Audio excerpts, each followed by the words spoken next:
নমস্কাৰ, আপুনি চাবলৈ আৰম্ভ কৰিছে SB অসম মিডিয়া। আজি হৈছে 29 এপ্ৰিল আৰু আজি ৰাতিপুৱাৰ কেইবাটাও গুৰুত্বপূৰ্ণ খবৰ আহি পৰিছে আৰু এনেধৰণৰ খবৰসমূহ নিতৌ চাবলৈ চেনেলটো ছাবস্ক্ৰাইব কৰি ভিডিঅ'টোত এটা লাইক কৰি দিব।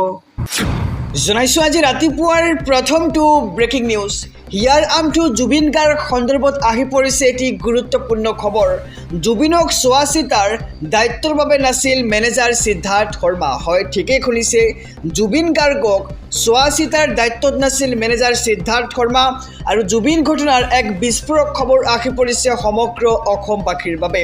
জুবিনক চোৱা চিতাৰ দায়িত্বৰ বাবে নাছিল মেনেজাৰ সিদ্ধাৰ্থ শৰ্মা। জুবিনৰ মৃত্যুত দোষ নাই সিদ্ধাৰ্থৰ। সিদ্ধাৰ্থই কেৱল জুবিনৰ প্ৰগ্ৰেমহে মেনেজ কৰিছিল। মেনেজাৰ হিচাপে আছিল সিদ্ধাৰ্থ শৰ্মা। আৰু সিদ্ধাৰ্থৰ অধিবক্তাৰ অদ্ভুত যুক্তি আদালতত। সিদ্ধাৰ্থৰ অধিবক্তাৰ এই যুক্তিক এতিয়া খণ্ডন কৰে চৰকাৰী অধিবক্তাই। 2 মে'ত হ'ব সিদ্ধাৰ্থৰ জামিন আবেদনৰ ৰায়দান আৰু শুনানি সম্পন্ন কৰি আজি ৰায় সংৰক্ষিত ৰাখিছে আদালতে। আৰু ইয়তত যি ঘটিল সেই ঘটনাত সিদ্ধাৰ্থক নিৰ্দোষী প্ৰমাণৰ চেষ্টা কৰা হৈছে। ভিডিঅ'ত জুবিনক পানীত নামিবলৈ বাধা দিয়া নাছিল সিদ্ধাৰ্থই।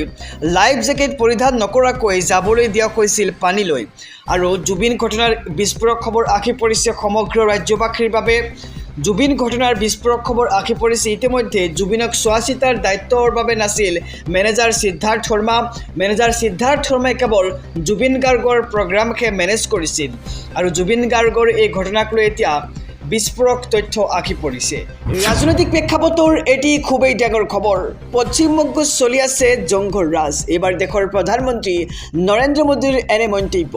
এইবাৰ তৃণমূল কংগ্ৰেছৰ জংঘল ৰাজ আমি শেষ কৰি দিম। গুণ্ডা বাহিনীক লৈ চৰকাৰ চলাই আছে মমতা বেনাৰ্জীয়ে। ৰেপিষ্ট গুণ্ডা সকলোকে আমি চাফা কৰি পেলাম বুলি মন্তব্য। বাছি বাছি আমি কঠোৰ ব্যৱস্থা ল'ম। পশ্চিমবংগৰ জনতাই আৰু ভয় কৰাৰ প্ৰয়োজন নাই। 4 মে'ৰ পিছত সকলো পৰিৱৰ্তন হ'ব। গতিকে 4 মে'ৰ পিছতেই এইবাৰ পশ্চিমবংগত পৰিৱৰ্তন অহাৰ ধমক প্ৰদান কৰিছে দেশৰ প্ৰধানমন্ত্ৰী নৰেন্দ্ৰ মোদীয়ে। আৰু ভয়ৰ পৰা মুক্ত হ'ব পশ্চিমবংগ। হুংকাৰ প্ৰধানমন্ত্ৰী নৰেন্দ্ৰ মোদীৰ। পশ্চিমবংগত চলি আছে জংঘল ৰাজ আৰু এইবাৰ তৃণমূল কংগ্ৰেছৰ জংঘল ৰাজ আমি শেষ কৰি দিম। গুণ্ডা বাহিনীক লৈ চৰকাৰ চলাই আছে মমতা বেনাৰ্জীয়ে।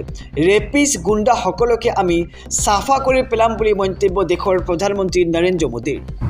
জনাইছোঁ ৰাতিপুৱাৰ আৰু এটি ব্ৰেকিং নিউজ ডাঙৰ খবৰ। এইবাৰ গুজৰাটত ধূলিচাত হ'ল কংগ্ৰেছ। বিজেপিয়ে দখল কৰিছে কেইবাখনো আসন। পৌৰ নিগম নিকায় নিৰ্বাচনত এইবাৰ বিজেপিৰ বৃহৎ জয়লাভ। গুজৰাটৰ নিগম নিকায় নিৰ্বাচনত ধূলিচাত হ'ল এইবাৰ বিৰোধী।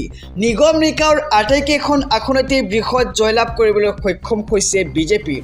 মেহসানা, মৰবী, নাদিয়াদ আৰু ৱাপি পৌৰ নিগমত প্ৰথমবাৰৰ বাবে নিৰ্বাচন অনুষ্ঠিত হৈছে আৰু আটাইকেইখন আসনতেই বিজেপিয়ে জয়লাভ কৰিবলৈ সক্ষম হৈছে।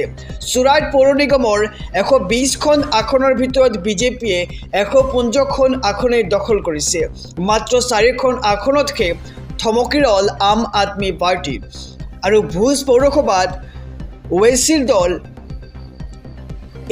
AIMৰ 3 প্ৰাৰ্থীয়ে জয়লাভ কৰিছে। আৰু গুজৰাটৰ নিগম নিকায় নিৰ্বাচনত এইবাৰ ধূলিচাত হ'ল বিৰোধী কংগ্ৰেছ। নিগম নিকায়ৰ আটাইকেইখন আসনতে বৃহৎ জয়লাভ কৰিবলৈ সক্ষম হৈছে বিজেপি। আৰু বিজেপিয়ে এইবাৰ চমক প্ৰদৰ্শন কৰিছে। মেহসানা, মৰবী, নাদিয়াদ আৰু ৱাপি পৌৰ নিগমত প্ৰথমবাৰৰ বাবে অনুষ্ঠিত হৈছে নিৰ্বাচন আৰু প্ৰথমটো নিৰ্বাচনতেই জয়ী হৈছে এইবাৰ বিজেপি। জনাইছোঁ আৰু এটি ব্ৰেকিং নিউজ ডাঙৰ খবৰ। অহা 2 মে'ত জামিন পাব নেকি মেনেজাৰ সিদ্ধাৰ্থ শৰ্মাই।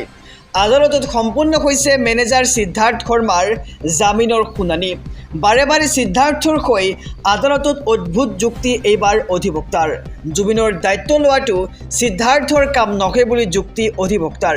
অনুষ্ঠান পৰিচালনা কৰাৰ বাবেহে দায়িত্ব বুলি যুক্তি সিদ্ধাৰ্থৰ অধিবক্তাগৰাকীৰ।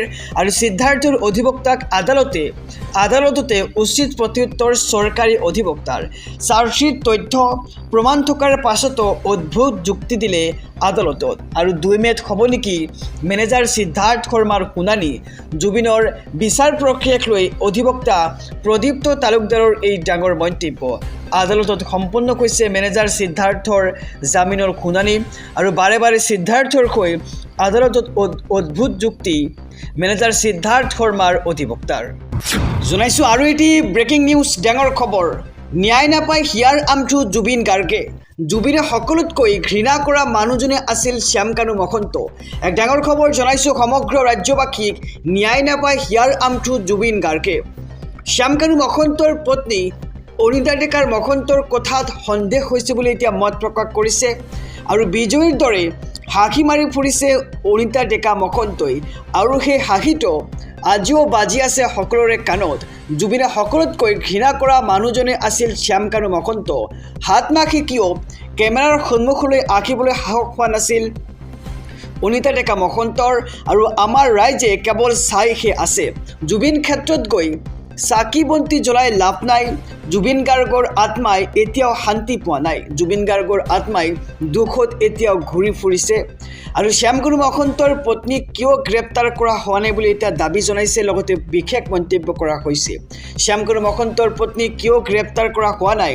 খঙত এইবাৰ অগ্নি শৰ্মা, জুবিন গাৰ্গৰ বন্ধু পাৰ্থৱ গোস্বামী।